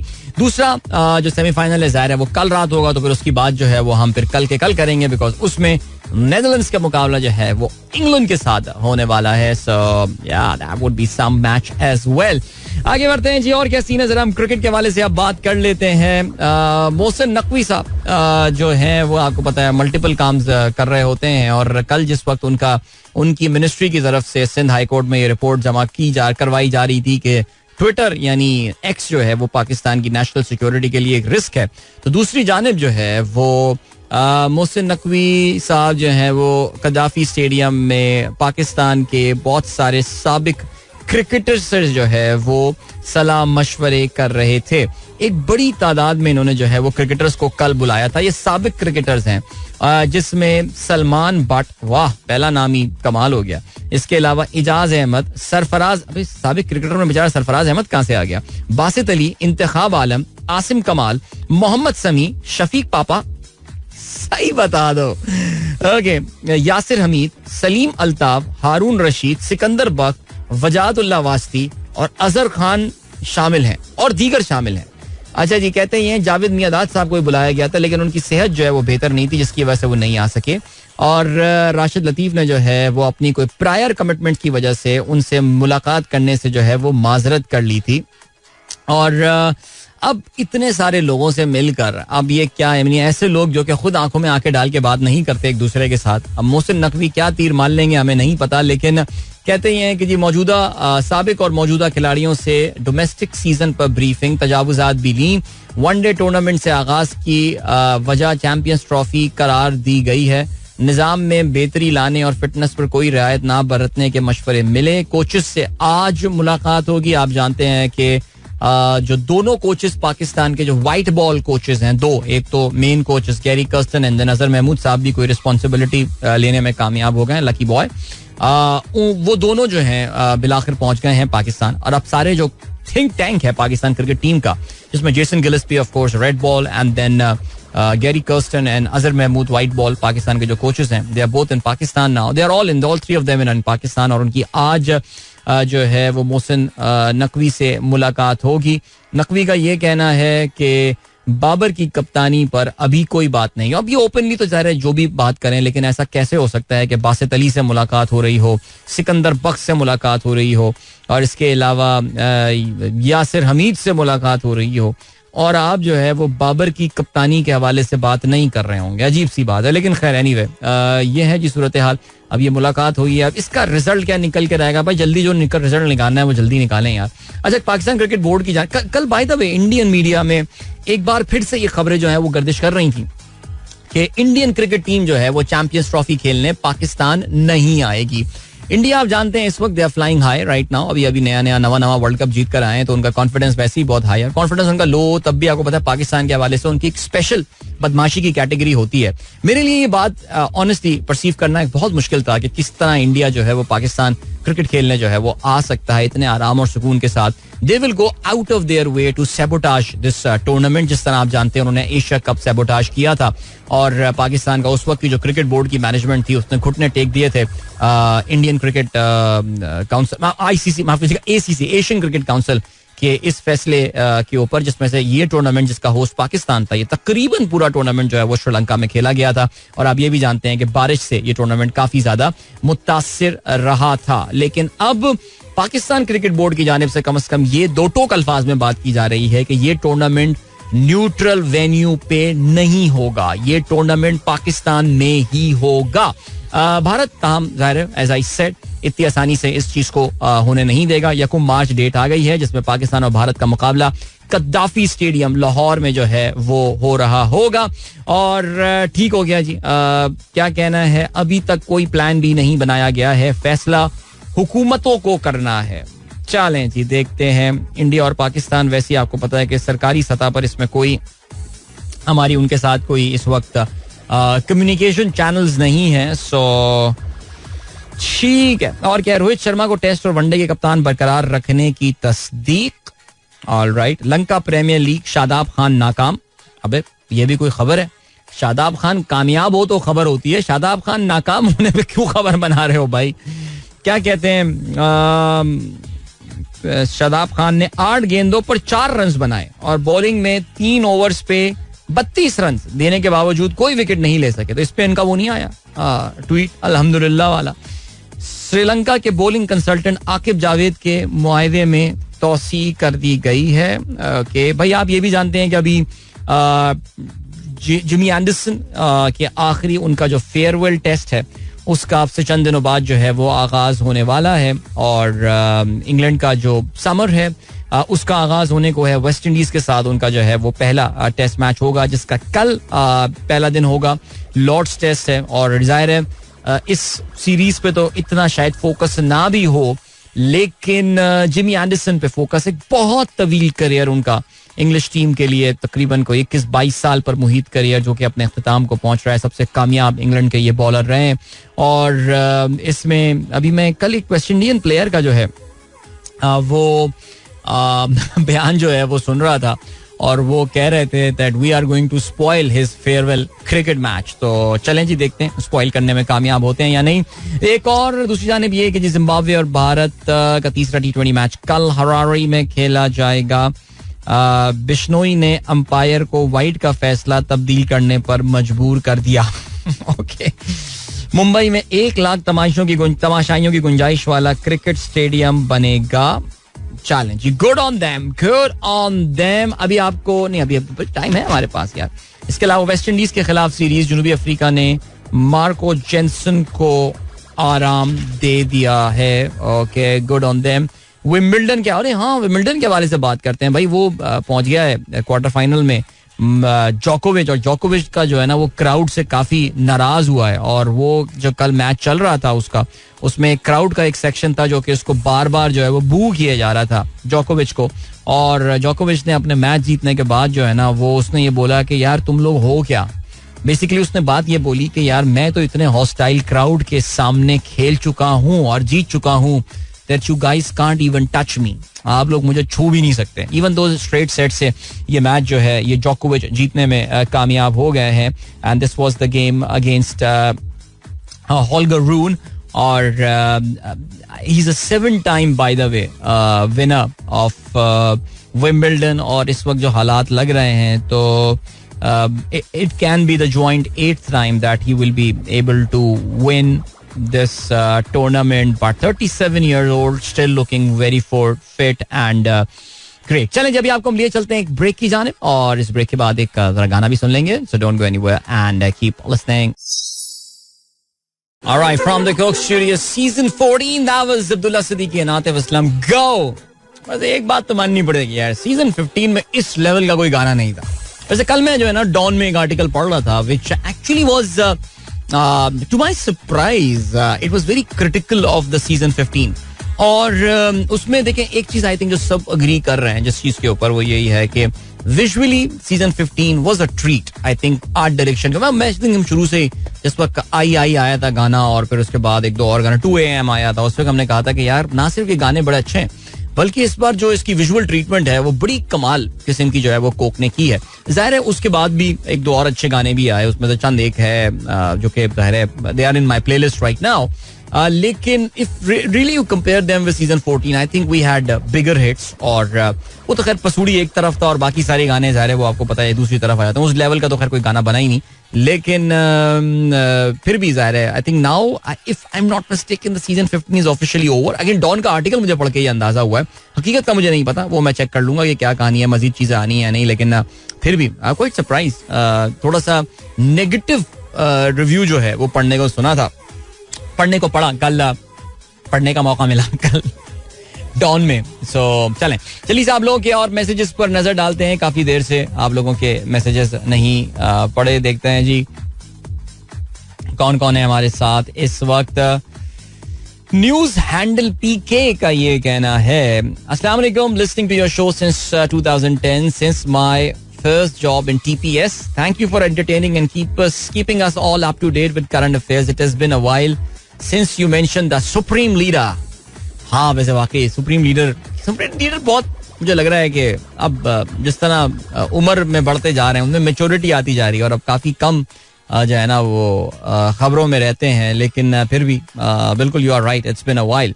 इसके अलावा 300 यूनिट्स फ्री 200 यूनिट्स भी फ्री नहीं दे सकते. हाँ जी बिल्कुल ये अवैस लगारी ने जो है कल ये बयान दिया है जो कि वजीर पानी और बिजली हैं. उनका कहना है कि आपको पता है कि मरियम नवाज शरीफ 300 फ्री बिजली यूनिट का वादा जो है वो इलेक्शन में कर आई थी. खैर एनीवे आवाम ने भी मरियम भी साफ साफ बोल देंगी कि हाँ तो क्या हो गया आप लोगों ने भी कौन सा वोट दिया मुझे नहीं पूरा कर रही मैं वादा आप लोगों ने तो वोट नहीं दिया हुकूमत में आ गई वो एक अलग बात है लेकिन मरियम को भी दिल में पता है कि जाहिर है एवरीबॉडी नोज क्या ये फॉर्म 45 47 इवन दो हमारे काजी उल कज़ा जनाब काजी फाजिसा साहब ने कल ये बड़ा अच्छा सवाल पूछा था कि आखिर फॉर्म 47 होता क्या है.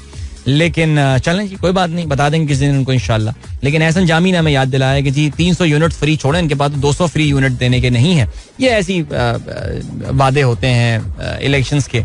अवाम फिर भी जो है ना वो नारे खैर अब तो बहुत कम अवाम रह गई जो शेर के नारे आज भी लगा रही होगी. I don't know where that guy is यार वो जो हमजा शेर आई डोंट नो वो भी क्या चीज थी. एनीवे और क्या सीन है. अताउर रहमान कहते हैं what a great man Novak जोकोविच always doing something new. Okay Wimbledon ने ट्वीट कल किया when Joker Nole isn't winning matches on center court he's helping out with the covers. पता नहीं यार आई डोंट नो ये बंदा मेरे दिल में नहीं उतरता यार इवन तो उसकी जिंदगी में कोई फर्क नहीं पड़ता but I just don't like Novak जोकोविच. I really don't know man. It could be the Serbia factor and all but चलें जी और क्या सीन है. मोहम्मद आसिफ साहब कहते हैं अस्सलाम वालेकुम खुशामदीद. सुनील राठी कहते हैं billions of rupees spend on our so called national security but the only सस्ता solution they have for Muharram security is banning pillion riding place containers, block network signal and social media. Waste of taxpayer money. Well, I don't know. खैर इसमें हम पहले भी बात कर चुके हैं यार. देखो बात बड़ी सिंपल है और सुनील हम लोग जो है ना वो मेंटली हमारी जो रियासत है वो मेंटली अभी भी 80s और 90s में ही बसती है. हम लोग हमारी सोच मुतहज्जिर हो चुकी है फॉसिलाइज हो चुकी है उस दहाई में उस टाइम में और उससे हम बाहर निकलने को जो है ना वो तैयार है नहीं. और जो प्रॉब्लम है इसमें वो यही है कि आजकल के मॉडर्न इश्यूज का हमारे पास कोई मॉडर्न सोल्यूशन नहीं है. इसी वजह से आपको पता है कि हम वो इस डबल सवारी पाबंदी लगा दो लेकिन ये जो 4 या 5 दिन सोशल मीडिया पे मुकम्मल तौर से ब्लैंकेट बैन की बात की गई है यार do they even know the ramifications of this thing. Now this is where the problem is. ना इस हुकूमत में कोई ऐसा आदमी बैठा हुआ है जो कि इस लेवल का आपको लगता हो कि यार उसको टेक्नोलॉजी के बारे में कुछ पता होगा. और दूसरी चीज ये आती है कि बाबू से तो उम्मीद ही नहीं है. हमारी जो ब्यूरोक्रेसी बैठी हुई है जो 3 MPO इशू करने वाले जो सिविल सर्विसेज एकेडमी के पाकिस्तान के जो जवान निकले हुए होते हैं लड़के लड़कियां उनसे भी मुझे उम्मीद नहीं है कि वो कोई जो है वो फॉरवर्ड लुकिंग बात करेंगे. वो बीच में खातून आई थी वो तो गूगल से हर थोड़े दिनों में नमूदार होती हैं पाकिस्तान में तानिया एड्रियस यार वही समझा दें इनको कि भाई ये 5-5 दिन 6-6 दिन के लिए सोशल मीडिया इस तरह बंद नहीं करें यार, मुल्क का नुकसान होता है इसका. लेकिन बहरहाल क्योंकि हम अभी तक 90s में ही रहते हैं और हमें इन चीज़ों की अभी तक शायद अहमियत का पता नहीं है, तो फिर क्या कहा जा सकता है. वैसे वाकई आई एम प्रीटी श्योर हमारे जो रियासत का के कुछ अहम सुतून होंगे वो जब नॉर्थ कोरिया को देखते होंगे तो बड़े रश्क से नॉर्थ कोरिया को देखते होंगे कि यार यही तो मुल्क है यार, ऐसा ही हमें बनना चाहिए. बिल्कुल किल कर दो आवाम को, कोई फैसिलिटी कुछ नहीं, आवाम फिर भी जो है ना वो नारे लगाती रहे जिंदाबाद के और कोई फैसिलिटी ना हो उनके पास. इसके अलावा फुरकान इसरार कहते हैं अस्सलाम वालेकुम, today is my daughter's FAST admission test, need prayers. Alright Furqan साहब की साहबजादी के लिए हम दुआ गो, अल्लाह ताला उनको फास्ट यूनिवर्सिटी के इम्तिहान में कामयाबी अता फरमाए, आमीन. इफ्तिखारुल हसन न्याजी कहते हैं मोहसिन नकवी के डेस्टिनेशन बोल दिया करें, बाबर के अगेंस्ट बोल के इंटीरियर मिनिस्ट्री का केस थोड़ी ना बनवाना. ओके. आसिम बट कहते हैं if Shahzad Ghayal calls you up in his podcast will you go, if yes then will you defend Khan sahab in front of him, why would he invite me. एक तो पहले सवाल ये होता है, दिन कर भी दिया तो मैं जाहिर है कोई मेरा इरादा नहीं है जाने का, और क्यों व्हाई वुड ही जैसे कहना चाहिए इनवाइट मी, ये भी एक सवाल है ना. सज्जाद मलिक कहते हैं बासित अली मोहम्मद रिजवान को टीम में अब 2 बड़ी जिम्मेदारियां दी जा रही हैं. पहली जिम्मेदारी तीनों फॉर्मेट का कप्तान रिजवान को बनाया जा रहा है और दूसरी जिम्मेदारी बाबर आजम और शाहीन के दरमियान रंजिश खत्म करने का टास्क भी रिजवान को सौंपा जा रहा है और ये काम रिजवान भी कर सकता है. अगर यही प्लान अगर हमारी सर्जरी के बाद अगर प्लान निकल कर ये आना है कि सारे फॉर्मेट्स की कप्तानी रिजवान को दी जानी है, ये बासित अली का ये कहना है, अगर यही प्लान है तो फिर तो भाई इस सर्जरी को रहने ही ना, एनेस्थीसिया देने से पहले ही मेरे ख्याल से ऐसा करें पेशेंट को कहीं से भगवा के अस्पताल से ले जाएं, वरना अगर सर्जरी के बाद मोहम्मद रिजवान ही कप्तान और टीम के जो है वो सारे बॉस बनने हैं तो फिर तो मेरे ख्याल से रहने ही दें यार.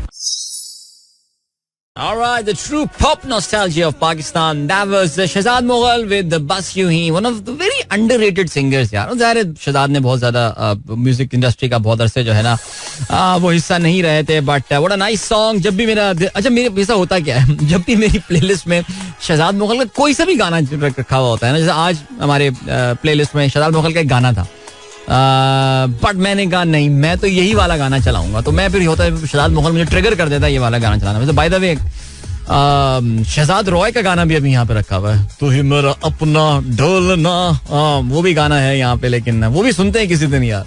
हौले हौले मेरा दिल ये ढोले. You know this was the first big hit by Shahzad Roy. Remember एक जमाने में टॉप ऑफ द पॉप्स एक प्रोग्राम आया करता था 90s में, तो तू ही मेरा अपना ढोलना was his first song that actually became number 1 on that show. क्या बात है यार, ब्यूटीफुल मेमोरी. जबरदस्त. मुदस्सिर साहब कहते हैं sir thank you for playing Shahzad Mughal song, what a masterpiece, those were the days.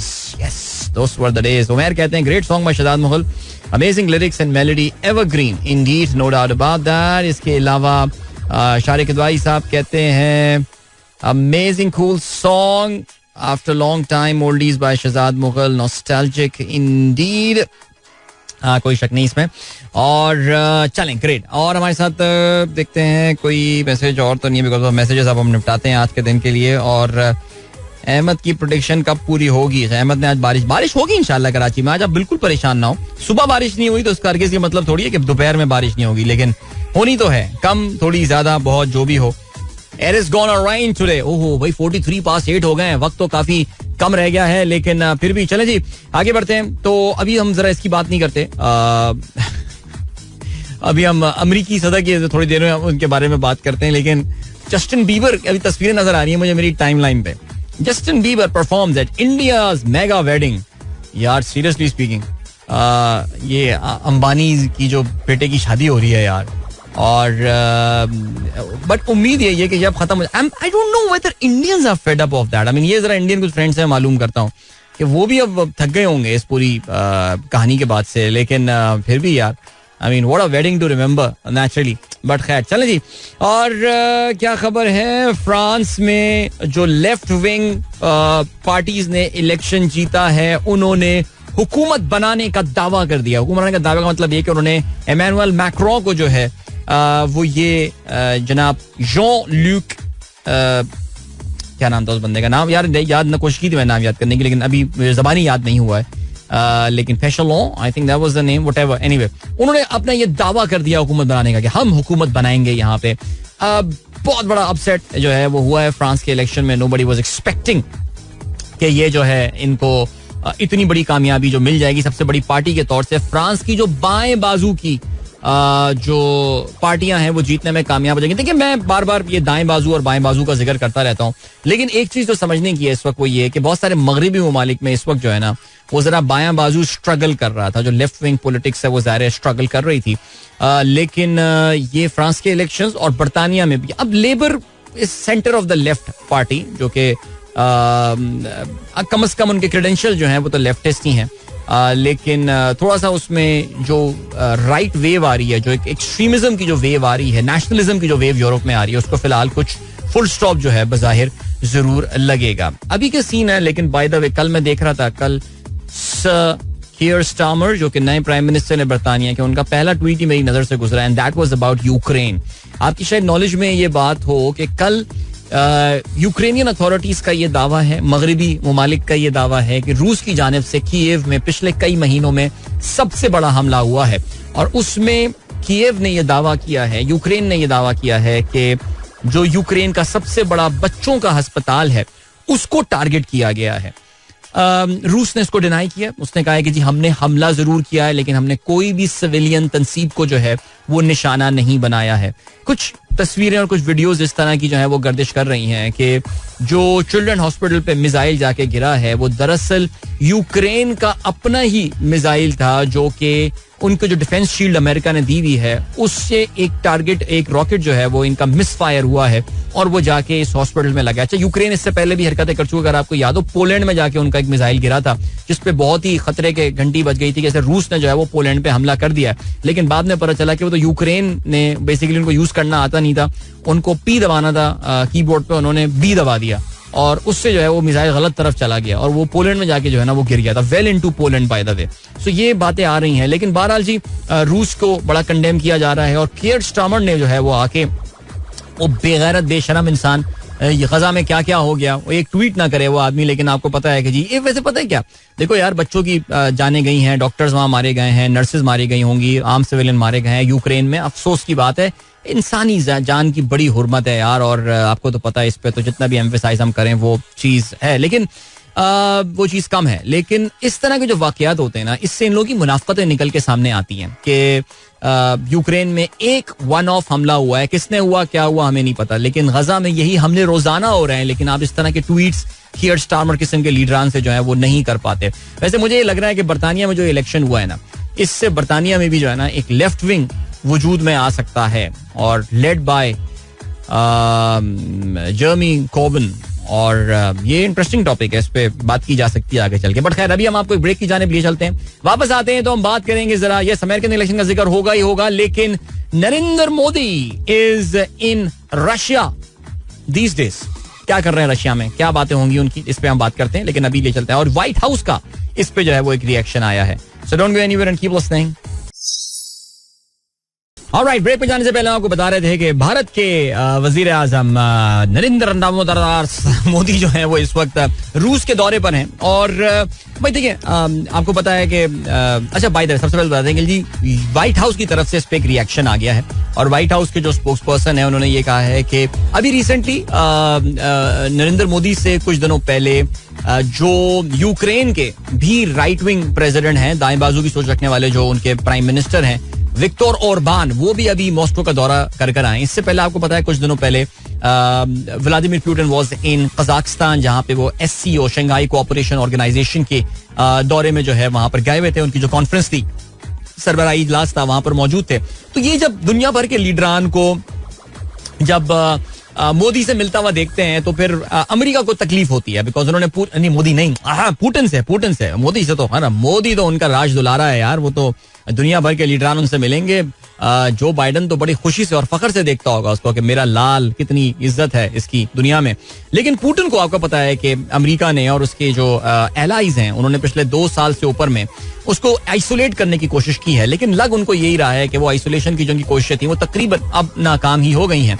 So white house ने ये कहा कि जी हम नरेंद्र मोदी और विक्टर ओरबान को ये बोलेंगे कि जो भी अगर वो कोई पीस या अमन के मुज़ाकरात के लिए जो है वो गए हैं रूस, विक्टर ओरबान ने तो ये दावा भी किया है कि जी उसके पास एक पीस प्लान है जो कि वो लेकर गया है विद पुतिन, तो उस पर उन्होंने अमेरिका ने वार्न किया है कि यूक्रेन की टेरिटोरियल इंटेग्रिटी पे कॉम्प्रोमाइज नहीं होगा किसी भी पीस प्लान में. चलें जी, ओके, ये तो बात अपनी जगह हो गई. अच्छा, मुझे आज पता चला कि जो इंडिया के फॉरेन मिनिस्टर हैं Jaishankar, he is extremely fluent in Russian. वो यानी रूसी जबान में बड़ी फ्लुएंटली बात करते हैं. हमारे भी फॉरेन मिनिस्टर जो है वो, हमारे प्राइम मिनिस्टर बहुत सारी जबानों में बात करते हैं, आपको पता है. अरबी को देख के अरबी बोलते हैं और बड़ी स्किल होती है यार. ये काश कोई टैलेंटेड आदमी के पास ये स्किल होती तो बड़ा काम में आती. लेकिन खैर, चलें जी, आगे बढ़ते हैं. तो सीन ये हुआ कि जी मोदी साहब वहां पर मौजूद हैं रूस में, और अब वहां पे वो क्या बातें करने वाले हैं दैट अभी हमें ज़ाहिर नहीं पता. लेकिन जो मोटी मोटी बातें हैं वो ये कि आपको पता है कि रूस और भारत के दरमियान इस यूक्रेन जंग के बाद जो तिजारती ताल्लुकात हैं वो पीक पर पहुंच गए हैं. बल्कि कहना यह चाहिए कि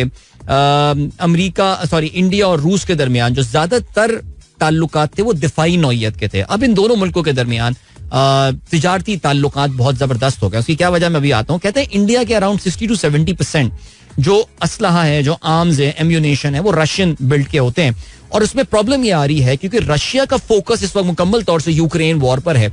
सो a lot of arms and the ammunition that they are producing वो किसी और मुल्क को देने के बजाय वो इस्तेमाल में हो रहा है इस यूक्रेनियन जंग में. और आपको ये भी पता है कि रूस ने हाल ही में एस्केलेट किया है, क्योंकि आपको पता है कि अमेरिका ने एक बहुत बड़ा बिल जो है वो पास करवा लिया है जो बाइडन ने यूक्रेन के लिए, जिसमें यूक्रेन को अब से कुछ हफ्तों में, महीनों में बहुत बड़ी तादाद में असला जो है वो पहुंचना शुरू हो जाएगा, जिसमें जंगी जहाज भी होंगे, हेलीकॉप्टर भी होंगे, टैंक्स भी होंगे, गोले भी होंगे, सब कुछ होगा, ड्रोन्स होंगे.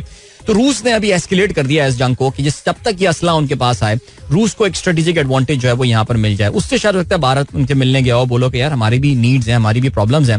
बिकॉज इंडिया की आर्मी में इस वक्त एक ये फीलिंग डेवलप हो रही है. यानी मैं अभी 2 दिन पहले जनरल बख्शी को सुन रहा था. रिमेंबर जनरल बख्शी एक बहुत ही ज्यादा टीवी पे भौंकने वाला उनका एक जनरल है, और वो लंबी लंबी मूंछों वाला, और वो पाकिस्तान से तो खैर नफरत करता ही है, लेकिन वो जो भी बीजेपी के खिलाफ बात करे उस पर वो भौंकता रहता है लिटरली. यार ही सो लाउड.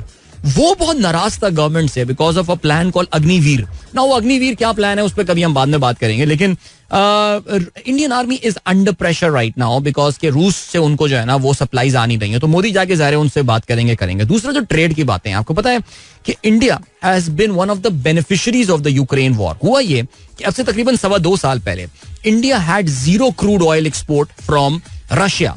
और उसकी वजह ये थी कि इंडिया जो है वो मिडल ईस्ट से ऑयल अपना जो है वो खरीदा करता था. और यहाँ पे आपको पता है इंडिया में दुनिया की चंद बड़ी रिफाइनरीज, इनफैक्ट गुजरात में जो है वो रिलायंस की जो रिफाइनरी है वो दुनिया की सबसे बड़ी रिफाइनरी मानी जाती है. अब क्या हो रहा है कि 10% of the crude oil imports India की वो रूस से आती हैं. लेकिन इंडिया उस ऑयल को इस्तेमाल खुद नहीं करता. वो क्या करता है कि वो रूस से आने वाले इस ऑयल को मिडल ईस्टर्न ऑयल के साथ ब्लेंड करता है, और जो गुजरात में इनकी रिफाइनरी है उससे वो रिफाइन करके उसको पेट्रोल में कन्वर्ट करके, डीजल में कन्वर्ट करके, कैरोसिन, व्हाटएवर जो भी इसके फ्रैक्शनल डिस्टिलेशन में उसकी जो कैपेसिटी कैपेबिलिटीज होंगी उसमें कन्वर्ट करके वो यूरोप को एक्सपोर्ट कर देता है. तो India has benefited a lot from this Ukraine war, और उनकी जो एक्सपोर्ट बढ़ने की बहुत बड़ी वजह जो है वो ये भी है. और भी बहुत सारी वजूहत हैं लेकिन ये भी एक वजह है. तो India has been a beneficiary of everything. यानी वो कहते हैं ना कि मैं अक्सर ये बोलता हूँ कि India operates in a diplomatic Goldilock zone जैसे कहा जाता है वहां पे. यानी ना उनको वेस्ट को बुरे लगते हैं, ना वो ईस्ट को बुरे लगते हैं. आपको पता है कि इंडिया को जो बहुत बड़ा एक जो एडवांटेज हासिल है वो ये कि मगरिब उसको चाइना के खिलाफ एक इम्पॉर्टेंट पिवट समझता है कि चाइना के राइस को रोकने के लिए जो है वो इंडिया को सपोर्ट करना जरूरी है. वर्ल्ड ट्रेड ऑर्गेनाइजेशन में चाइना की एंट्री के बाद और उसके फिर 3 से 4 साल के अंदर जो है वो अमेरिका को इस बात का अंदाजा हो गया था कि चाइना की ग्रोथ को वो अब नहीं रोक पाएंगे, चाइना के ग्लोबल इन्फ्लुएंस को वो नहीं रोक पाएंगे. उसके लिए कुछ करना पड़ेगा. आपको पता है फिर उन्होंने डिफरेंट ऑर्गेनाइजेशंस बनाई, अपने ग्रुप्स बनाए दिफाई तिजारती मुआहदे के. India was the ultimate one of the beneficiaries, major beneficiaries of this entire thing. India को कुछ भी चला जाता है, कुछ भी हो जाता है, उन पर ना कोई पाबंदी लगती है. उनको ईरान से भी तेल लेने दिया जाता है, उनको रूस से भी तेल लेने दिया जाता है. कोई और मुल्क अगर ये कोशिश करेगा तो फिर उसको बहुत मुश्किलात का जो है वो सामना करना पड़ेगा. सो बहरहाल जी मोदी साहब अभी जो है वो पुतिन साहब से मुलाकात करने गए हैं. इनिशियल तस्वीरें कल की जो है वो सामने आई हैं जिसमें वो एक गार्डन में चहलकदमी कर रहे हैं, फिर उसके बाद एक गोल्फ कार्ट में जो है वो बैठे हुए घूम रहे हैं ऑल. लेकिन एक चीज जो है वो वैसे एक फर्क पड़ा है, और मैं इंडियन मीडिया भी अभी देखता हूं, और ये कि इस इलेक्शन में मोदी साहब को जो बैकफुट पे वो गए हैं उसके बाद से उनका जो लेवल था ना जो एक लीडर का वो जरा थोड़ा सा, बिकॉज ख्याल ये किया जा रहा है कि this could be the last term of Modi. Age is one of the factors and all, but अगर ये अपनी हुकूमत पूरी करने में कामयाब हो जाते हैं, तो बहुत सारे लोगों को इस पर भी शक है, लेकिन this could be the last time. तो मोदी की वो बात नहीं रही जो वो एक जबरदस्त एक जमाने में था कि यार एक अल्टीमेट डोमिनेट करने वाला इंडियन पॉलिटिक्स को. बाय द वे मैं सुबह बीबीसी में प्रोग्राम सुन रहा था और वहां से ऑस्ट्रेलिया में एक एनालिस्ट बैठी हुई थी खातून, और मुझे बड़ी हैरत है कि उन्होंने बीबीसी में ये बात बोल दी, बिकॉज ब्रिटिश मीडिया जो है वो भी बड़ा प्रो मोदी है और प्रो इंडिया है of course and pro Modi है.